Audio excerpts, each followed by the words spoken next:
Normal ken yam kana asin content ba rwashame ba jalink nuer online TV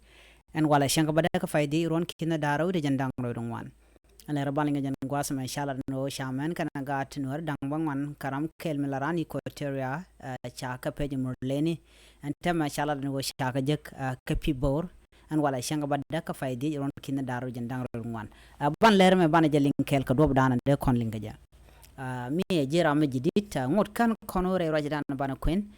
day subscribe kader jan nyak bak nasin ko ken gora no jin bi notification be al budget twain ko bler kono ban non ka nuer online tv bi kan chamala shubkaji kwaz dana pai ka brech chuja pero jan no jin bi charu bi ja ko ngfin ka kor kami shi video ki ler shi jalen shit kamen shi aling ne wen shamen kana ga nuere dang bangwan karam kel milarani kuatöria teacher page murlëëni inshallah do shaka jek agenda bu kon linkel gwas me shit kamen ci konaling ki pay konaling chala dinena chala no shinay tin tolka gaat reishini rol murlëëni man kana gaat nur dambang man karani kuatöria kel shikan ga jek reishin murlëëni ka pibor gwas me chala no tekene ti sha kwany kuma South Sudan alo wane te konte cha page murlëëni ke japa wa ka gor ne to mi chiga shobo shigo ka pibor shikan ne tin kon tin chiga nang chikan dor ken ka shala do shaman kana ga dang bangwan cha ga chujek karam kel mlarani kuatöria cha raj ma cha ja kwen enono aquarian cap which ka pibor ka GPA ala greater pibor administrative area ala which jaba role murlëëni min pai kwany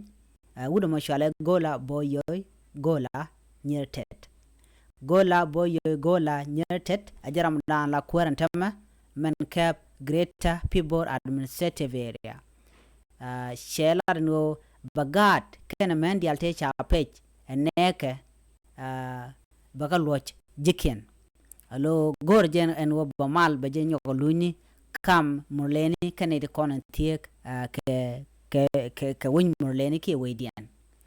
ajena baga dial baga lojok ka ba men dial te shapech baga lojok ajen wuda ndanan pai kwanyan tama malaran greater pibor administrative area koran pai kwany jala den go baga to baga lojiken ka ba men baga loj choken ka kwimal ka men gor ken o banong kam murlëëni ken ne ko na tieka ka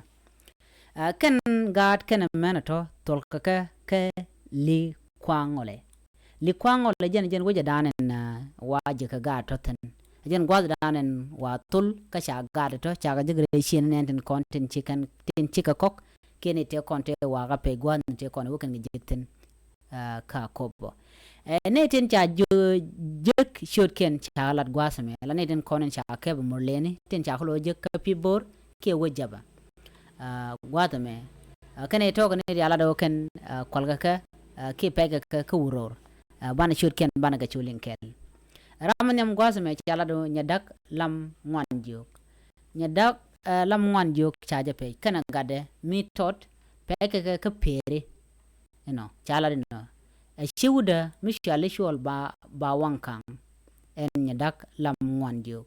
kana gade waken chakalun ka kana waka shenshul ka motot ka dob badana gorga jeno baje linga jenen konti linga nuer ko online tv de kan na me de kan ngai wakan shinga kuror gwazu magane den konan shinga nyirol ka nyirol gwazu me tene shala do shaw kwalban wini murlëëni ka kor gwase chewa